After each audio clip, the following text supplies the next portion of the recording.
Pak Gubernur, kalau Presiden misalnya bertanya ke Pak Gubernur pilih alternatif yang mana?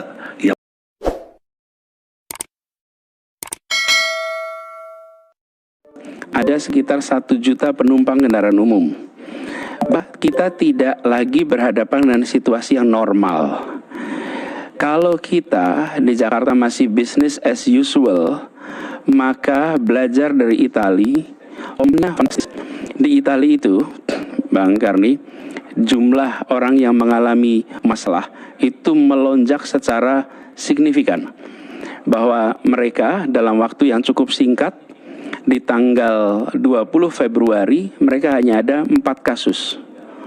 Dalam 23 hari melonjak menjadi 21.000 lebih kasus.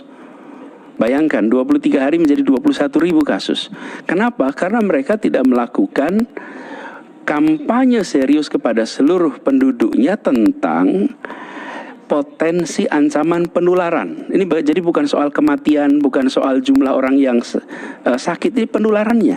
Nah, karena itulah kita lakukan pembatasan, punya efek kejut. Penduduk di Jakarta lalu melihat ini serius.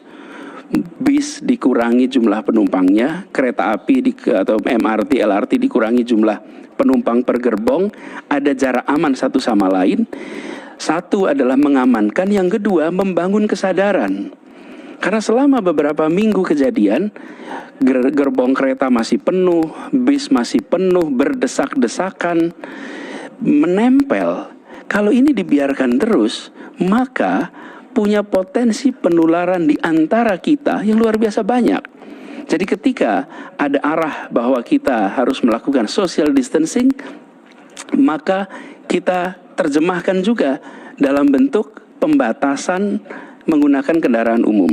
Nah, ini semua sesungguhnya kalau kita berbicara tentang pembatasan mobilitas, kalau tadi bicaranya lockdown itu bukan satu yang lockdown dan tidak lockdown. Ini sebenarnya gradasi. Yang kita lakukan sekarang ini adalah, kalau bicara fase, ada 3 fase. Pembatasan kerumunan orang, itu satu. Yang kedua adalah membatasi gerakan. Yang ketiga adalah zero movement. Limited crowd, limit movement, dan no movement atau zero movement. Zero movement itu yang biasa disebut complete lockdown. Nah, yang sekarang sedang terjadi di Jakarta adalah limited movement, membatasi pergerakan dengan cara anjuran bekerja di rumah, fasilitas transportasi dibatasi, kemudian kegiatan-kegiatan umum dikurangi, Car Free Day dikurangin, tempat hiburan atau tempat wisata ditutup. Itu adalah fase kedua. Nah, fase ketiga ini yang biasa disebut sebagai zero lockdown. Nah, zero lockdown inilah bukan kewenangan kami. Ini adalah kewenangan dari pemerintah pusat, karena kalau ini dilakukan harus ada enforcement yang serius. Tapi kami menganjurkan juga kepada penduduk di Jakarta, jangan pulang kampung, jangan meninggalkan kota kecuali memang urgent, dan pastikan sehat karena ada potensi penularan. Lihat kasus di Wuhan. Kasus di Wuhan, ketika di sana ada awal tahun baru Imlek, apa yang terjadi? Warga Wuhan pergi meninggalkan kota, dan itu terjadi 2-3 hari sebelum Wuhan ditutup. Efeknya penyebaran COVID-19 secara masif ke berbagai wilayah di Tiongkok. Belajar dari itu, kenapa kami menganjurkan kepada penduduk Jakarta jangan meninggalkan kota. Dan kalau di Jakarta membutuhkan pelayanan kesehatan, kami bisa layani. Kalau ini berpindah ke luar Jakarta, potensi untuk penanganan secara cepat menjadi turun. Saya beri contoh, di Jakarta ini dari 190 rumah sakit, ada 8 rumah sakit yang menjadi rumah sakit rujukan. Dan dari 8 rumah sakit rujukan, kapasitas ruang untuk isolasi itu 128. Jadi kita bisa mengisolasi orang dalam kapasitas 128. Bila jumlahnya melonjak dari itu, kapasitasnya belum ada. Harus disiapkan. Bayangkan di daerah lain yang jumlah dokternya, jumlah rumah sakitnya belum tentu memadai seperti Jakarta. Karena itu saya tadi sempat sampaikan, kalau ingin membela bangsa hari ini di Jakarta, maka tinggallah di rumah. Itulah cara bela negara hari ini, cara bela bangsa hari ini. Karena kalau tinggal di rumah, kita tidak tertular dan kita tidak menularkan. Kita menyelamatkan diri sendiri, menyelamatkan keluarga, menyelamatkan orang banyak. Jadi ini Bang Karni beda sama dulu. Kalau dulu ada tantangan perang, anak muda dipanggil untuk keluar dan berperang, membela tanah air. Hari ini kalau membela tanah air, maka membela bangsa justru harus tinggal di rumah. Ini social distancing ini yang harus kita dorong terus. Kami melihat bila masyarakat sadar pentingnya menjaga untuk tetap berada di rumah, mengurangi interaksi apapun di luar, maka pembatasan secara total bisa dihindari. Karena pembatasan secara total itu bukan hal yang sederhana. Meskipun secara skenario kita pernah siapkan skenario menghadapi itu, termasuk pangan, kita cek jika tidak ada pasokan pangan sama sekali ke Jakarta, Jakarta bisa bertahan berapa lama kebutuhannya. Bulog punya stok 2 bulan. Dalam waktu 2 bulan stoknya ada, cukup aman. Cipinang Food Station juga aman, kira-kira 2 bulan. Tapi kita hindari itu dengan cara mari secara serius membangun kesadaran untuk membatasi pergerakan. Nah, tentu nanti biar para ahli yang akan bisa berdiskusi, kami dari sisi kami di Pemprov di Jakarta, yang nomor 1 adalah setiap kali kita menemukan kasus, kita bergerak untuk melakukan tracing, memastikan kemudian semua yang terkoneksi itu bisa melakukan pemeriksaan. Dan alhamdulillah permintaan untuk bisa melakukan pengujian terhadap orang dalam pemantauan untuk bisa dicek atau pasien dalam pengawasan sekarang sudah kita dapatkan. Jadi Kementerian Kesehatan telah memberikan izin kepada laboratorium daerah DKI Jakarta yang memang sudah memiliki biosafety level 2+. Karena yang diharuskan BSL 2 dan kita beli biosafety level 2+, sehingga kita bisa mengerjakan itu. Nah, insya Allah ini akan bisa segera. Suratnya baru kita terima kemarin, hari Senin, dan artinya kita akan bisa melakukan tracing. Kami lakukan itu. Adapun keputusan mengenai lockdown komplit dan tidak, sepenuhnya di tangan pemerintah pusat, dan bagian kita mengamankan faktor medisnya, faktor kesehariannya, pangan dan lain-lain. Dan kami berdiskusi rutin dengan teman-teman di dunia usaha.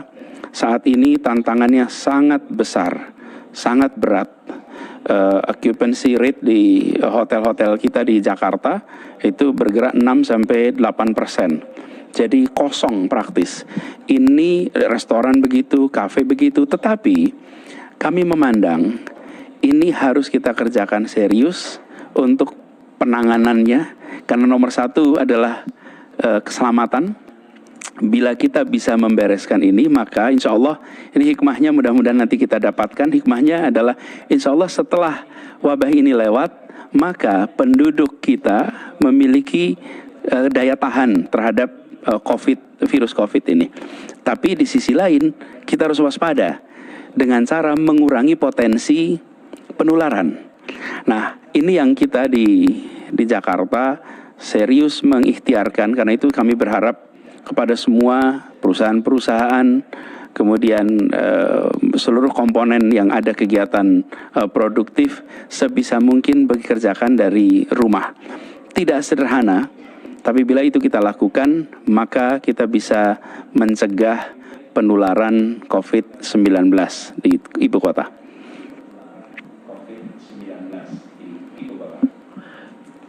Pak Gubernur, ada pertanyaan dari saya. Dari tindakan atau putusan yang Pak Gubernur bikin, itu udah mid lockdown loh. Belum total lockdown, tapi mid lockdown. Sampai hari Minggu, santer bahwa Pak Gubernur akan umumkan lockdown untuk wilayah DKI. Apa benar? Dalam diskusi, dalam pembahasan kita kita memang membicarakan mengenai skenario-skenario yang mungkin terjadi. Tapi kita menyadari bahwa Jakarta ini terintegrasi. Memang secara KTP ada yang Jakarta, ada yang Jawa Barat, ada yang Banten. Tapi secara interaksi, yang namanya Jakarta dengan Tangerang Raya, apakah kota Tangsel, kota Tangerang, atau Kabupaten Tangerang, kemudian di timur dengan kota Bekasi, di selatan dengan Depok, itu sudah satu kesatuan. Jadi tidak mungkin kita hanya bisa melakukan di Jakarta, karena interaksinya adalah udah jadi satu wilayah ini. Sebagian yang berada di Jakarta adalah orang yang memang tinggalnya bukan di wilayah administrasi Jakarta. Karena itu membicarakan tentang COVID-19 di ibu kota harus membicarakannya dalam perspektif regional yang luas. Karena pergerakan orangnya berada di wilayah Jabodetabek. Inilah wilayah kita. Tadi seperti disampaikan, hari ini tadi juga saya ceritakan bahwa ada 14 tenaga kesehatan yang terpapar. Sebagian dari mereka bukan warga DKI, tapi bekerja sebagai tenaga medis di DKI. Jadi Bang Karni, yang kita kerjakan memang membatasi pergerakan. Jadi kalau istilah populernya memang lockdown, tapi sebetulnya kan fasenya limited crowd, limited movement, sama zero movement. Nah, kami sekarang menerapkannya di fase limited movement, membatasi pergerakan secara serius, dan harapannya ini bisa ditaati oleh semua. Kalau ini ditaati oleh semua, indikasinya apa? Jalan sepi, kendaraan umum sepi, tidak banyak penumpangnya, kemudian tempat-tempat umum tidak ada orang yang, minim sekali orang yang hadir. Bila itu terjadi, maka kita secara sukarela memilih untuk menjaga social distance itu. Tapi bila di fase ini limited movement itu tidak ditaati, orang tetap pergi, jalan tetap macet, kendaraan umum tetap penuh, maka potensi penularannya luar biasa. Karena itu kami benar-benar berharap ini dikerjakan sama-sama. Karena penularannya bukan dari PNS ke PNS. Jadi bukan pemerintah saja nih yang harus bekerja, tapi seluruh komponen masyarakat. Karena menularnya dari masyarakat ke setiap pribadi yang lain. Jadi Bang Karni, kami memang betul ada limited movement, tapi bukan zero movement. Dan zero movement itu punya implikasi yang cukup banyak. Pemerintah tentu akan mempertimbangkan banyak faktor, tapi kami percaya bila menghadapi situasi yang seperti ini harus berani mengambil keputusan-keputusan yang mungkin tidak populer, menomorsatukan keselamatan, menomorsatukan perlindungan warga di atas kepentingan-kepentingan yang lain. Kalau itu kita lakukan, insya Allah ini akan bisa terlewati. Contoh di Wuhan ada dua model ini Bang Karni. Apa yang terjadi di Wuhan? Dilakukan complete lockdown, tutup isolasi, dan sesudah itu maka jumlah penularan mengalami penurunan. Itu terjadi di Tiongkok, di Wuhan. Ada pola yang kedua yang tidak melakukan complete lockdown, di mana di Seoul tidak dilakukan complete lockdown, tapi mereka melakukan massive testing. Dilakukan testing, mereka yang terindikasi positif mengisolasi diri. Dan ini dilakukan, jadi ada dua rute sesungguhnya. Tujuannya sama, melakukan minimalisasi mobilitas.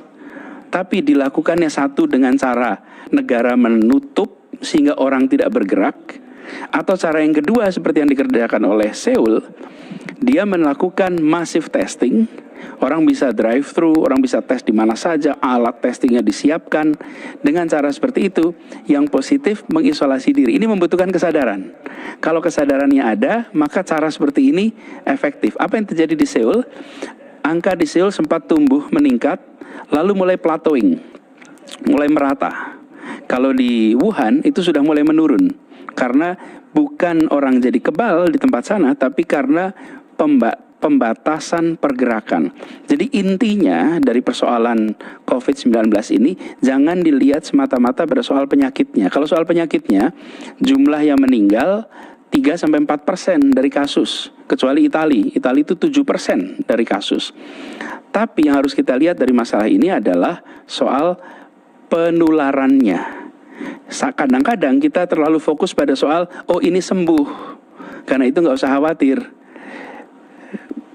Toh 97% orang akan sembuh. Benar, tapi soal penularan, dan seperti saya katakan di awal tadi, bila terjadi 1.000 orang, 2.000 orang, 4.000 orang, 5.000 orang mengalami sakit bersamaan, healthcare system tidak memiliki kapasitas untuk merawat. Itulah yang terjadi di Tiongkok, itulah yang terjadi di Iran, itulah yang terjadi di Italia, dan itu yang juga terjadi di beberapa negara lain bermunculan. Nah, kita di Indonesia cegah itu supaya kita tidak harus mengalami situasi yang sulit. Jadi rutenya dua, zero lockdown atau zero movement oleh negara, atau warganya melakukan testing sehingga bisa menahan diri untuk tidak keluar bila indikasi positif, atau seperti yang kita dorong sekarang, belum ada testing tapi melakukan isolasi diri secara sukarela di tempat kita tinggal masing-masing. Demikian Bang Karni. Pak Gubernur, kalau Presiden misalnya bertanya ke Pak Gubernur pilih alternatif yang mana yang paling baik diambil. Dari melihat uraian tadi, Pak Gubernur pilih zero lockdown. Nanti kalau Pak Presiden tanya, saya jawab langsung ke Pak Presiden, jangan dijawab di sini, Bang Karni.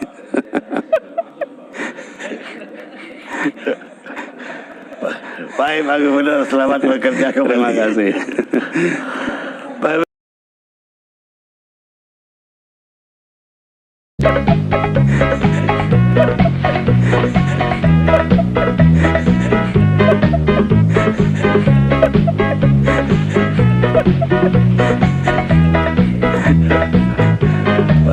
Baik Pak Gubernur, selamat bekerja kembali. Terima kasih.